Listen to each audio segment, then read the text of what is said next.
प्रजा प्रसन्नता से अयोध्या को सजा रही है, कल राम राजा बनेंगे, हम प्रभु का दर्शन करेंगे। लेकिन हुआ क्या, मंथरा जैसे ही छत पर चढ़ी है, समस्त अयोध्या वासियों से पूछा, कुछ लोग वहां पर थे, ये क्या उत्सव हो रहा है? सबने कहा, अरे मंथरा, अरे कुबड़ी, तुझे नहीं पता कल हमारे राम जी राजा बनने वाले हैं। अब इतना सुनते ही उसके हृदय में ऐसे ज्वाला भड़की, हे भगवान, राम राजा बनेंगे तो मेरे भरत का क्या होगा?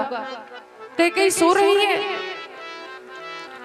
और वहां से जल्दी जल्दी भागी हुई मंथरा कैकेयी के महल में आने लगी। अच्छा, मंथरा किसे कहते हैं आपको पता है?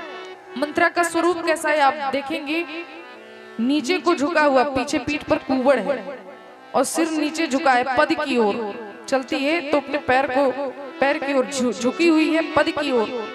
अर्थ यही है कि जिसकी नजर दूसरों के पद की ओर हो, पद प्रतिष्ठा की ओर हो, जिसकी उन्नति को जो बर्दाश्त न कर सके, वास्तव में वही मंथरा है। मंथरा कैकेयी के महल में गई। कैकेयी महारानी विश्राम कर रही थी, जाकर के कहा, महारानी उठ जाओ, तुम्हारे सोने के दिन चले गए, उठो, उठ करके बैठो। अभी क्रोध से इतना फड़फड़ा रही थी, क्रोध की अग्नि में जल रही थी। कैकेयी ने हंसते हुए कहा, क्या हुआ मंथरा, लगता है लखन जी ने तुमको फिर से मारा है। अब लखन जी इसको क्यों मारते थे आपको बताऊं? राम की कोई बड़ाई करता ना तो ये मंथरा को सहन नहीं होता था, और ये लगती राम की बुराई करने। अब लखन जी को इतना बुरा लगता, कोई कुछ तो नहीं कहता, लेकिन लखन जी फणी है ना, शेषनाग है, और उनकी मणि जो है राम जी हैं। तो बताओ, किसी नाग के मणि को आप छेड़ोगे तो वो फुफकारेगा नहीं तो और क्या करेगा?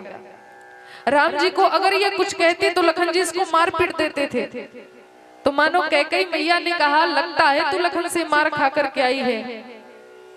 मंथरा कहती है, कैकेयी, मार आज मुझे नहीं तुझे पड़ी है। कहा, कहना क्या चाहती है?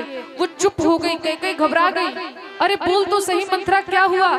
मेरा राम ठीक तो है, अयोध्या कुशल से तो है, महाराज को तो कुछ नहीं हो गया, तो इतनी चुप्पी क्यों साधी है? आप देखेंगे मैया कैकेयी कितना प्रेम भगवान से करती है कि पहला प्रश्न यही किया मंथरा से कि मेरे राम कैसे हैं। मंथरा कहती है, कैकेयी, राम ही छोड़ कुशल के ही आजो। आज राम को छोड़ करके कौन भला कुशल होगा? तुझे पता नहीं है, महाराज ने एक षड्यंत्र रचा है, और उसमें षड्यंत्र में यह महाराज ने योजना घोषित की है, यह योजना बनाई है कि कल प्रातः होते ही राम को राजा बना दिया जाएगा। अब मैया कैकेयी ने जैसे ही यह शब्द सुना, अपने पलंग से कूद पड़ी, गले में नौलखा हार पड़ा था, मंथरा को दे दिया। मंथरे, वैसे तो तू सत्य नहीं बोलती, लेकिन तू सच सच बता, क्या सच में कल राम राजा बनने वाले हैं? देख, तूने ऐसे ही कहा तो नौलखा हार दे दिया, कहीं ये बात सच हो गई तो कल मैं अयोध्या के खजाने को खुलवा दूंगी, और तू जाकर के जितना जी चाहे उतना खजाना लूट लेना। मंथरा ने सुना, इतना प्रेम? मंथरा ने कहा, कैकेयी, आज तू संसार की पहली माँ है जिसे सौत के पुत्र से इतना प्रेम है। तू भरत के विषय में कभी सोचती है? तू राम से ज्यादा प्रेम करती है, पर राम तुझसे इतना प्रेम नहीं करता। कैकेयी ने कहा, मंथरा, आज के बाद तो ये बात कह नहीं देना, नहीं तो मैं तेरी जीभ खिंचवा लूंगी। मेरा राम मुझसे इतना प्रेम करता है, इतना प्रेम करता है कि मैंने राम के प्रेम की परीक्षा ली है। जब राम छोटा सा था तो किसी दिन किसी ने महाराज को एक लड्डू खाने को दिया, मोदक दिया, और महाराज उस मोदक को राम को दे दिए, और राम से सबने मांगा, नन्हे से राम जी हैं, सबने मांगा, लेकिन राम किसी को वह मोदक नहीं दिए। आप भी देखेंगे ना, छोटे से बालक को लोग बुलाते हैं, मेरी गोद में आजा, मेरी गोद में आजा। जिसकी गोदी में बालक जाता है तो आप सोचते हैं ना कि सबसे ज्यादा प्रेम उसी से बालक करता है। उसी प्रकार वह मोदक किसी को राम जी ने नहीं दिया, कई मैया के गोद में जाकर के बैठे और उस मोदक को दिया है। और मैंने हर बार परीक्षा ली है, भले जन्म कौशल्या दीदी ने दिया हो, लेकिन राम मुझसे अधिक प्रेम करता है। राम खेल रहा था, सभी राम को बुला रहे थे, राम मेरी गोद में आजा, मेरी गोद में आजा, लेकिन राम किसी की गोद में न जा करके मेरी गोद में आया। और मंथरे, मैं हमेशा विधाता से यही प्रार्थना करती हूँ कि यदि मेरा अगला जन्म स्त्री का देना, तो हे विधाता मेरे कोख से राम को पुत्र के रूप में जन्म देना।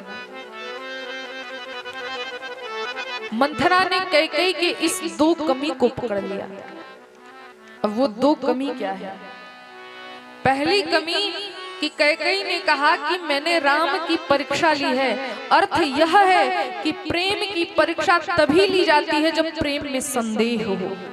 इसका अर्थ है कि कैकेयी को कहीं न कहीं राम के प्रेम में संदेह है, और यह विधाता से प्रार्थना करती है कि राम मेरी गोदी में आ जाए और मेरे अगला जन्म जब मिले तो मेरे कोख से इसका जन्म हो। इसका अर्थ है कि कैकेयी को कहीं न कहीं अपने कोख से, मतलब अपने भरत से ज्यादा प्रेम है। इस दो कमियों को पकड़ लिया। मंथरा ने कहा, कैकेयी तुमने परीक्षा राम की ली और वो सफल हो गया, लेकिन जरूरी तो नहीं कि हर परीक्षा में वो सफल हो जाए। तुमने साहित्य तो पढ़ा होगा। एक उदाहरण दिया मंथरा ने, कहा कि कमल और सूर्य का जितना प्रेम है, इतना प्रेम कमल सूर्य से करता है और सूर्य कमल से करता है, जिसका वर्णन बड़ी बड़ी उपमाओं में दिया जाता है। जब प्रातः होती है, सूर्योदय होता है तो कमल खिल जाता है, सूर्यास्त होता है तो कमल स्वतः बंद हो जाता है। इतना प्रेम कमल और सूर्य का है। लेकिन जानती हो वो प्रेम कब तक का है? जब तक कमल सरोवर के जल में रहे। जैसे ही जल सूख जाता है, वही सूर्य जो कमल से इतना प्रेम करता था, वही उस कमल को जला करके राख कर देता है। अर्थ यही है कि राम भले तुमसे प्रेम करता है, लेकिन कब तक प्रेम करेगा? जब तक अयोध्या की सत्ता तुम्हारे हाथ में रहेगी। राम सूर्य है और तुम कमल की भांति हो, ऐसी उपमा दी है। और जब तक यह अयोध्या रूपी सत्ता, सरोवर का जल तुम्हारे हाथ में है, तब तक तो राम तुमसे प्रेम करेगा। लेकिन जैसे ही यह अयोध्या की सत्ता राम के हाथ में गई, उसी दिन तुम्हें राम जला करके भस्म कर देगा। तुम कहीं की नहीं रहोगी।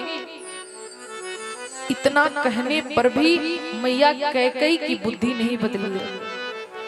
लेकिन जैसे ही इस शब्द को मंथरा ने कहा कि कैकेयी जानती हो तुम्हारी क्या स्थिति होने वाली है, तुम कौशल्या की दासी बन करके रहोगी। भरत राम की सेवा करता हुआ रह जाएगा, उसे राज्य का सुख नहीं मिल पाएगा, क्योंकि राम राजा बनेगा, उसके बाद राम का पुत्र राजा बनेगा, उसके बाद उसके पुत्र का पुत्र राजा बनेगा। भरत तो केवल एक दास बन करके रह जाएगा, और राम को किसी दिन क्रोध आएगा ना, तो भरत को मरवा देगा। अब इस शब्द को मैया कैकेयी ने जैसे ही सुना, तुरंत बुद्धि बदल गई। मंथरा, ऐसा होगा क्या? अगर ऐसी बात है तो मैं राम को राजा नहीं बनने दूंगी।